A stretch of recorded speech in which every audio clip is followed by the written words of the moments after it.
Utsman bin Affan di akhir hidup beliau sempat membaca ayat surah At-Takatsur yang menjelaskan tentang hatta zurtumul maqabir. Ada kalimat ya, alhaakumut takatsur hatta zurtumul maqabir. Kalian terus sibuk mengumpulkan harta-harta dunia. Utsman orang miliardernya, sahabat kaya raya dan raja pada saat itu. Belum lagi anak mantu Nabi SAW, banyak fadilahnya. Lalu dikatakan sampai kalian benar-benar mendatangi kuburan dan baru kalian sadar pada saat itu. Utsman bin Affan menangis. Kemudian tambah menangis. Menangis lebih keras lagi. Sampai akhirnya Utsman bin Affan pingsan. Membaca ini pingsan. Hatta zurtumul maqabir, diulangin sama dia. Nangis lagi sampai dia pingsan. Waktu itu umurnya Utsman bin Affan sudah di atas 60 tahun.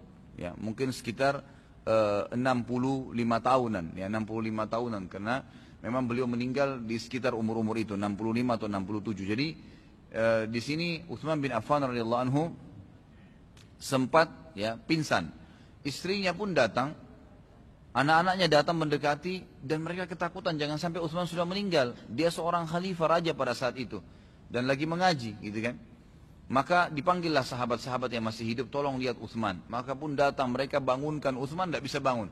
Sampai disiramin air, beberapa saat kemudian baru sadar. Pada saat Utsman bin Affan sadar, ya, beberapa sahabat mengatakan, ya Utsman, wahai Utsman, apakah kamu ini pingsan gara-gara membaca ayat Al-Quran? Takut tentang azab Allah, sementara kamu adalah kamu. Kalimat dalam bahasa Arab, wa anta artinya dan kamu adalah kamu. Kamu siapa ya? Apa yang kamu harus takutin? Kamu anak mantunya Nabi SAW, kamu termasuk orang pertama masuk Islam. Sahabat-sahabat sebutin fadilahnya.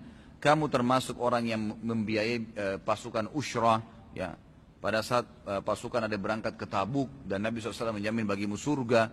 Kamu adalah ya, orang yang malaikat pun malu dengan kamu. Disebutkan semua fadilahnya, gitu kan?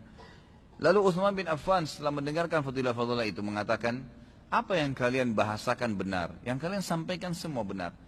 Tetapi perlu kalian tahu, Nabi Muhammad SAW menjamin aku surga dan tidak masuk neraka. Itu kehidupan di akhirat nanti. Tetapi perlu kalian tahu, Nabi SAW tidak menjamin untukku kuburan. Ada enggak kalian tahu sebuah hadis Nabi tentang aku, yang Nabi menjamin aku tidak akan disiksa di kuburan? Semua sahabat terdiam. Dan akhirnya Utsman bertambah menangis dan sahabat-sahabat semua menangis. Artinya memang Utsman ingin memberikan pemahaman kepada beliau radhiyallahu anhu. Orang walaupun amal solehnya banyak, ya, walaupun dia mati dalam husnul khatimah, bukan berarti dia luput dan lepas dari azab kubur. Ini perlu digarisbawahi ikhwah-ikhwat sekalian.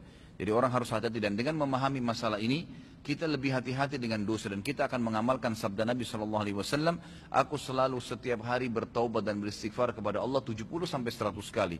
Nabi SAW pastikan itu. Dan kata ulama hadis, Nabi SAW ya dituntun oleh Allah untuk memilih sampai 100 ya beristighfar dan bertaubat ini, karena memang manusia dalam sehari maksimal mungkin dosa dikerjakan 100. Mungkin satu istighfar itu bisa mengampuni satu dosa, Allahu a'lam. Maka dengan 100 berarti bersih dosanya pada hari itu. Bersih dosanya pada hari itu. Kalau dia meninggal maka dia selamat dari azab kubur. Dia selamat dari azab kubur.